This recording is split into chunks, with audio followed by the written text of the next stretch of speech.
Hey everyone, welcome back to Abiding Trails. So glad you're here with me today, wherever you're listening from. Whether that's your morning commute, a walk with your dog, or maybe you're actually on the trail right now trying to maintain some dignity while your dog has completely different plans for your route. If you're new here, I'm not a pastor, I'm not a theologian, I'm just a woman who loves Jesus, loves the outdoors, and somehow ended up responsible for 8 pit bulls who have collectively decided that my role in this house is purely advisory. They tolerate my leadership attempts, mostly. Our dogs are all in that about 40 to 60 pound range. And if you know bully breeds, you know that's 40 to 60 pounds of dense, low center of gravity muscle with very strong opinions about which direction we should be walking. This week, I want to talk about something that happened on a recent walk that stopped me in my tracks, literally.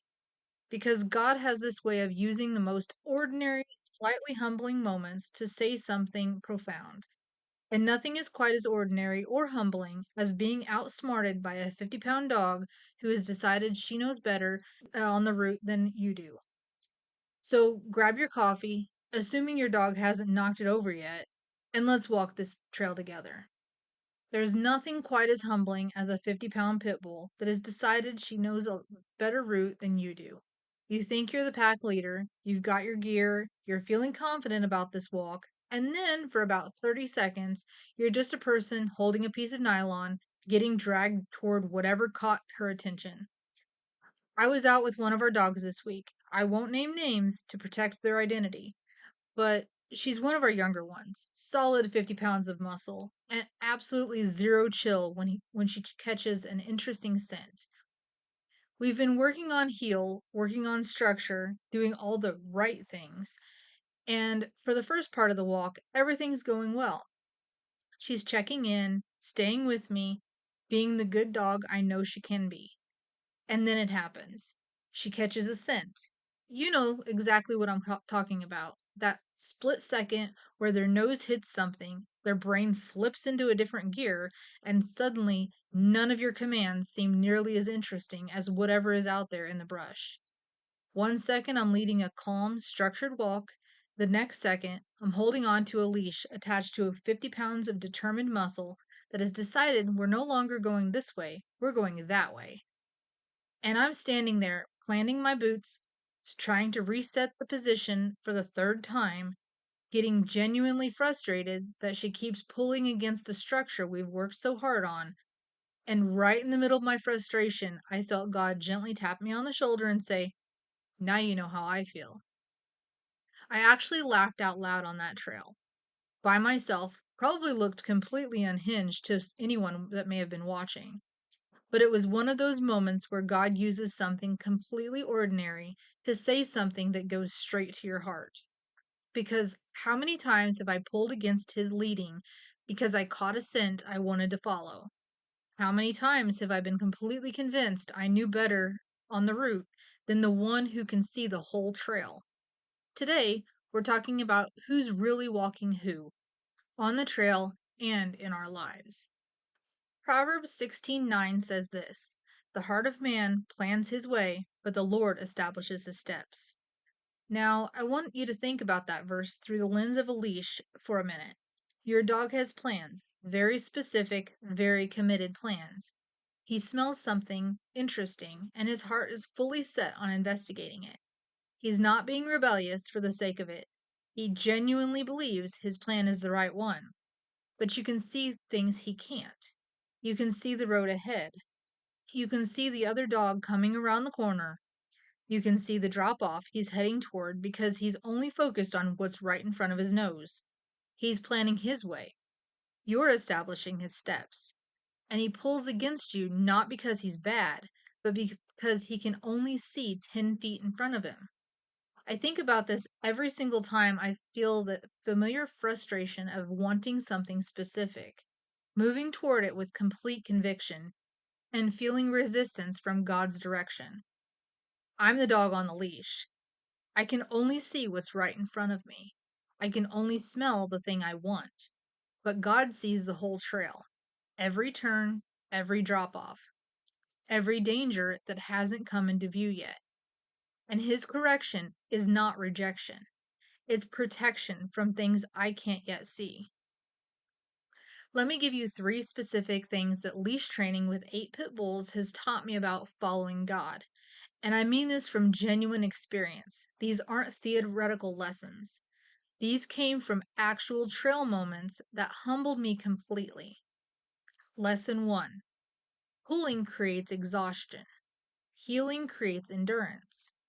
When your dog pulls against the leash, what happens? He chokes himself out. He burns energy, fighting the very thing designed to keep him safe. He gets frustrated, worn out, and no further ahead than when he started. I've done the exact same thing spiritually, fighting God's timing, forcing my own plans, pulling against His direction because I was convinced that my route was better. And every single time, I ended up exhausted and no further ahead.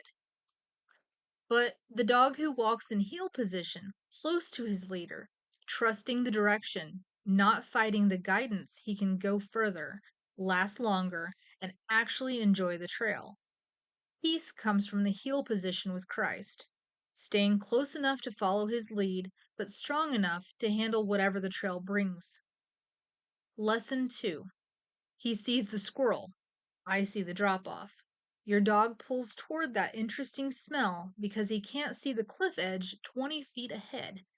You hold him back, not because you're mean, but because you love him enough to see the bigger picture. When God gives us a no, or not yet, or directs our path, it's so easy to feel like we're being restricted. But God's no isn't rejection, it's protection from dangers we can't see yet.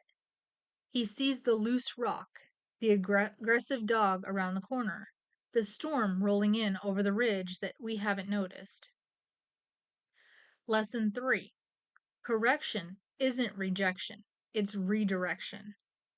When I give a leash correction, I'm not angry at my dog. I'm not punishing him for being a dog.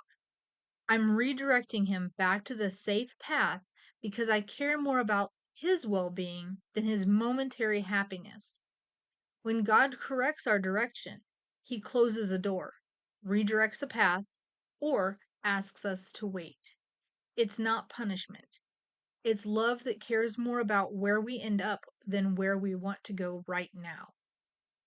The steward who understands this leads his dog the same way, not with anger when they pull, not with frustration when they test the structure, but with patient, consistent redirection that says, I see what you can't see, and I love you enough to keep you on the right path.